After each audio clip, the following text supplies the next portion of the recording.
Welcome back. Red Boswell, president of IFPG, with COVID-19 Franchise Leaders Respond. We are joined today by a great leader in franchising, founder, CEO of RainTree. You may have heard of Brent Dowling. Brent, welcome to the call today. Thanks for giving of your time to share with other franchisors on how they can benefit from what you guys are doing. Thanks so much for having us, Red. Absolutely. And guys, if you don't know RainTree, they're an FSO, franchise sales organization. They represent at least a dozen killer franchise brands. Pretty much everyone is with IFPG as well. We're honored to have some that come to mind. Nectar is a hot one. Houndstown is another one. Kid Create, on and on and on. Songs for Seeds, etc. So, Brent, help share with us, first of all, how you and your family are holding up through this crisis. Yeah, good. My wife is pregnant, and luckily we have a house up in the mountains of Boulder. So she very quickly got out of Denver Metro, and she's up there with her horse, and actually probably the one person really enjoying this time right now. So she's fine. And then my family in Australia, you know, that the COVID-19 is quickly under control. It looks like there too. So very fortunate and benefit and very grateful for everyone being okay. Excellent. Good to hear, sir.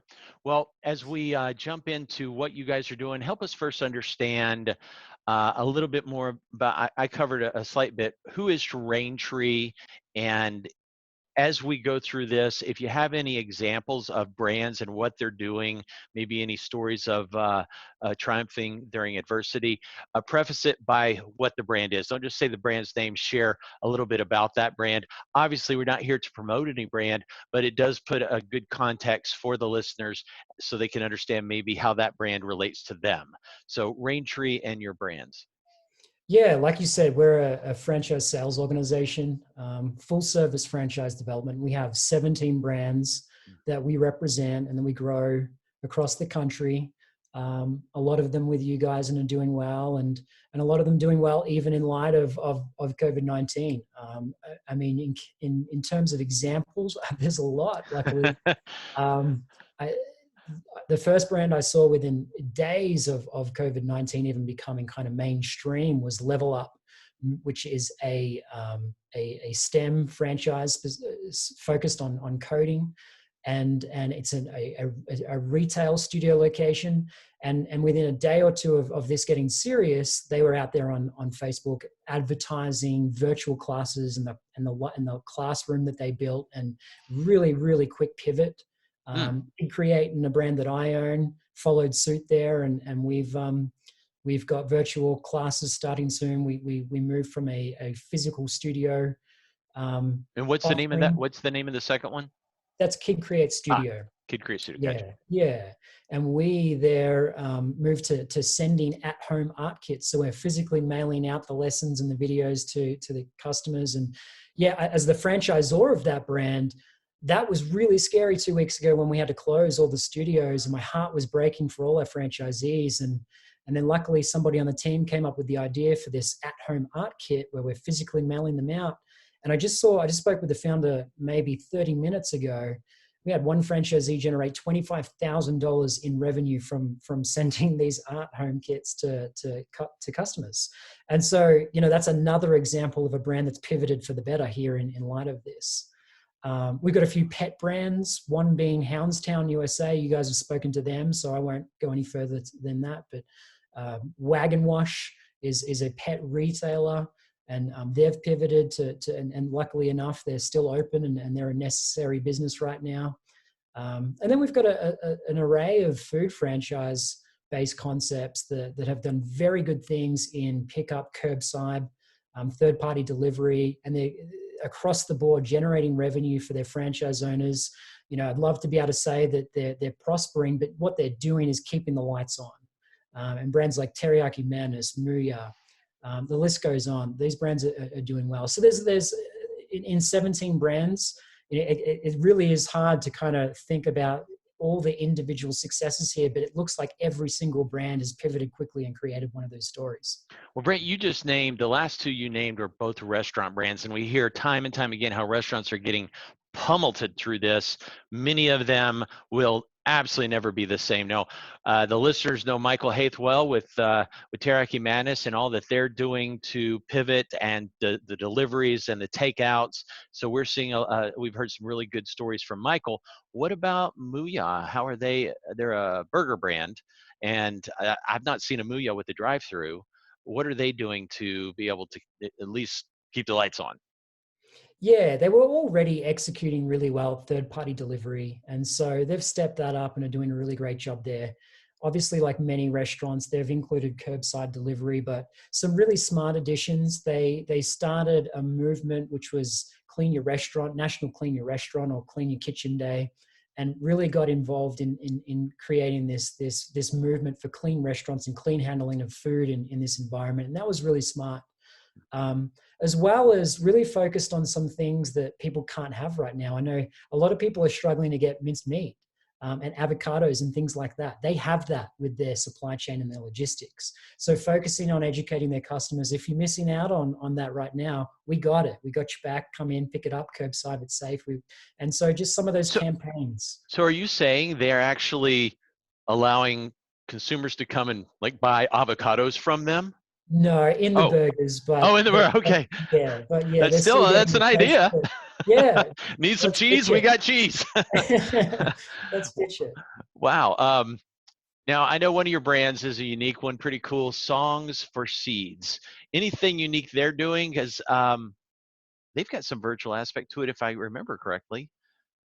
Yeah, exactly. Yet another brand that had a very quick pivot and are offering virtual classes at home and are sending a ton of content out. What I do like is they're focused a little more seemingly on that long-term play and that brand building play, which is here's some videos, here's some content every day in an email on what you can do with your kid to give them some music education and some fun at home.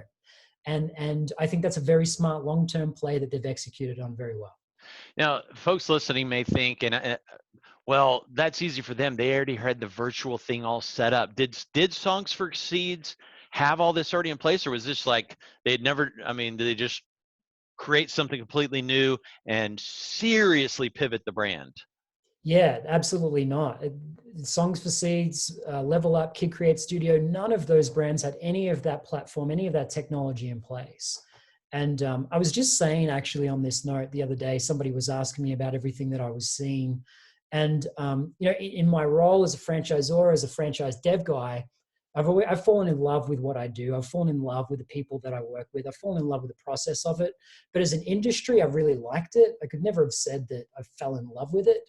I think in watching what's happened in this industry in the last 2 weeks, in brands coming together, brands that are seemingly competitors and help each other, uh, there's so much collaboration and goodwill right now that I can genuinely say I've fallen in love with this industry and I'm really proud of everybody in it. Absolutely, bro. You couldn't have said it better. We came out with hashtag franchising stronger together. I think it's going to permanently be part of my email signature. I mean, it's just like seeing everybody give back. Every single Zor I've spoken to about, hey, can you share like you're doing today? Just share with the industry what's happening for you, good, bad, or otherwise, advice, encouragement, hopefully, but regardless, just share. Every one of them had said yes. Now, there's a few that said yes soon because they're scrambling. I get it, but Right. they're all willing to give back and share and help, and it's just been a beautiful thing. Here I am trying to be the encourager, and more than anything, I'm being encouraged by them giving back. Okay, so what about FranDev? Um, what have you seen both on the current candidates in process, what's happening or happened there, and then the new lead gen, what's that look like? Now you're speaking from 17 different points here, but kind of give us an overall aspect, messaging, and then maybe if you have any specific examples, feel free to share. Yeah, absolutely. I think you're right. In 17 different viewpoints, we get to aggregate a lot of data and we get to really look at a lot of numbers, which certainly helps. And so what we're seeing right now is there was an initial um, pullback from franchisors. We saw the cost per clicks on Google and Facebook, participation on franchise portals went down dramatically. And that told us immediately that what we're looking at here is brands are scared. And what that really meant to us was there's an uncrowded franchise marketing space right now. So we then had to look at, okay, so we can see that the franchisor participation is down. Is that matched by the franchisee? Is the buyer interest down? And certainly initially it absolutely was. I know that there's some brands that are lucky enough out there saying that they haven't seen a drop at all. We saw a very dramatic drop 2 weeks ago on lead flow. And we saw that on Google Trends too. Searches like franchise opportunities, that bottomed out to levels that we hadn't seen in a long time. Fast forward to last week, however, we saw a very big increase in interest for franchise ownership. We saw, again, in Google search trend data, the words franchise opportunity being typed into Google at a level that was at the same level at peak January and February, prior to all this happening. So that's very quickly coming back, and we're seeing a surge. We saw our own lead flow up about 38% last week. So That's while franchise... we got to repeat that again. Last week, you saw your lead flow up 38%. Yeah, and to be fair, the real data is direct to website lead flow. Now, a lot of brands turned off Facebook lead flow, and that brought overall lead flow down, and I think that's the right way to approach this. But general, organic, let's go to a franchise website and request information was up by 38%. And that's not some one little brand saying, well, it was up by 8 folks, which was 38%. That's 17 brands aggregated together. That's saying something. That's encouraging, brother. I had not.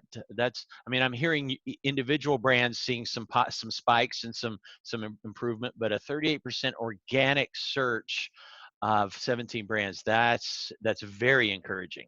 Yeah, absolutely, and I think that it just represents the fact that this is going to continue to happen. Again, we've talked about this, and I know this has been across the board in all types of content and discussion out there in the franchise development world. But we've seen historically recessions. Anytime there's layoffs like we're seeing, anytime there's unemployment like we're seeing, there's usually a surge in demand for franchise ownership, and we're starting to see that right now. Okay, so I'm great at asking 5 questions with one question.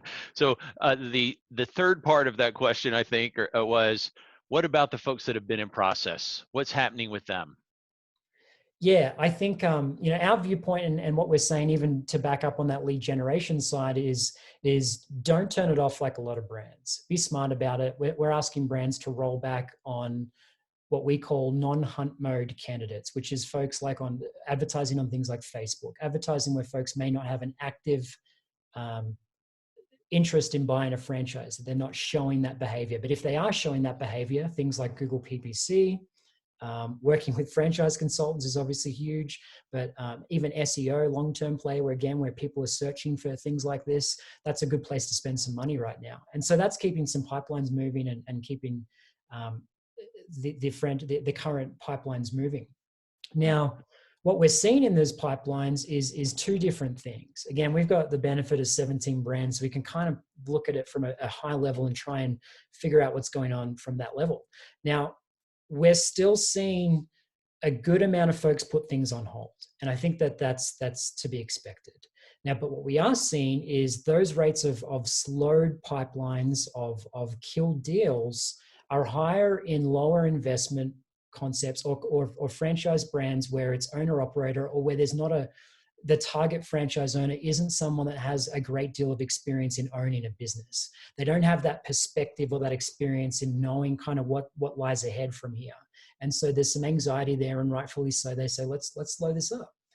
There are other brands we work with where we're really only looking for experienced, seasoned business owners, multi-unit franchise buyers, folks that have been through things like this before, at least from this side of the economics. Maybe not so much the public health threat. We've never seen this before, but at least the other side. And I'll give you a story, actually, and I mentioned this one last week. One of our development directors was working with one of our brands, and he gets on our weekly development call, just where we kind of update each other on what's going on. And he said, he had this candidate who was looking at a 20-unit deal, and he was at the end of the stage, and it was basically decision time. This candidate gets on the phone and starts talking for the first 10 minutes about how his other businesses are really struggling, how he's laid folks off, all these headaches that he has. And so our development director's thinking, wow, this one's done. I'm out. Yeah. And sure enough, after his 10 minutes, he gets on and he says, okay, well, how do we get this signed? How do we move forward with this deal? And the development director, very honest, very straight shooter, said, look, I got to tell you, I was really surprised that you wanted to do this based on what you just said to me. And he shared a quote with our development director. This is from a prospect, from the franchise buyer, that really resonated with us and was really interesting. But he said, look, I like to think of it, and this is a Warren Buffett quote that I often use, and it's, be greedy when others are fearful, and fearful when others are greedy. And that's why I want to move forward with this deal. And he shared that with us. And as I said, it resonated. And I think it really reflects on, you're going to have a significant amount of type of buyer, at least in your pipeline, that are going to move forward. And you're going to have folks that are uncertain, and you need to cater to that. You can't push them. You can't push dates, timelines on them right now. Our role for the folks that are a little bit nervous right now is just to keep them engaged, keep them informed, and to move at their pace. Keep them engaged, keep them informed, move at their pace. So Right. we've been hearing, show empathy, understand where they're at, help them see your strength and confidence, but also be a friend and advisor. And this is a time to be educated. If you're not ready to make a decision, nobody's asking you to. Right. So really our job is not changed on the FranDev side. You are the advisor, the coach, the guide through this process. You're educating them. You're guiding them. So that's not changed. You still are asking the right questions. You're still understanding where they're at and helping them make a wise decision, get clarity on the opportunities. You guys, the guys at RainTree, do a wonderful job at that. As a franchisor, but also as a dad, I try to lead by example. So I've got 3 teenagers, and I'm like, guys, 2 of them boys and a girl. All right, nobody's cutting hair. Let's get busy. We're all going to be as a team here. We're going to move forward together. Dad's got his razor. Let's go. I got my razor, and I got a little razor that I do my beard with. So I needed a haircut, couldn't get one, so I just went crazy and did the whole head. And I'm like, okay, who's next? They all went running for the hills. So, I'm the chief of hypocrites here. I try to lead by example. I certainly did my part, but my franchisees, 3 kids, did not follow suit. So we can't always win every battle. Well, we don't have a hair concept in our family of brands. So if you want to franchise that, just give me a call, Red. There's plenty coming, man. Well, you got everything else. Brent, as we wrap up, man, this is one of my favorites. You've given some solid wisdom and sharing. Anything else you'd say to a franchisor who's scared, who has franchisees that are scared? Anything else you can share with them, sir? Yeah, I think on with my franchisor hat on, I think again, this is a reiteration of what every other smart and much smarter folks in this industry are saying than me. But right now, communication is the number one thing. In an environment of fear, allowing a franchisee to go down that path on their own is not a good idea. So constant and regular communication and working with them there is really important. I think the one thing on the development side is, my recommendation is to roll back to just a franchise lead generation budget that really capitalizes on SEO, on Google PPC, most importantly, working with the franchise consultants. Ensure you keep those things going and active, because this will end. And again, if it's anything like even similar to what we've seen in environments before in terms of recession or unemployment, the other side of this is very, very interesting. And if you prepare for that now, I think you're going to win in a big way. So don't turn that off and keep that going. Brent, what you just said reminded me of a great quote I heard from Ray Titus this past Friday in one of the mini webinars we're all watching. He said, they've got 9 or 10 brands in their stable, and he said, expect to do 12 months of business in the last 6 months of this year. That was a stout quote. Expect to do 12 months of business in the last 6 months of this year. Be prepared. He's an entrepreneur. We're all optimists, but he's also a very well-respected, seasoned 35, 45-year veteran in franchising. Thank you for your encouragement, your wisdom. Thank you for all that RainTree does and your many awesome brands. Love working with Ashley and Lana, Charlotte. The whole killer team you have are as good as anybody out there. Thank you, sir. Appreciate it. And thanks, Red. Thanks so much. yes, sir. Thank you, Brent. Brent Dowling, founder, CEO, RainTree Brands, a franchise sales organization. Thank you, and see you again on the next issue or episode of the series COVID-19 Franchise Leaders Respond. I'm Red Boswell, president of IFPG. Thanks again.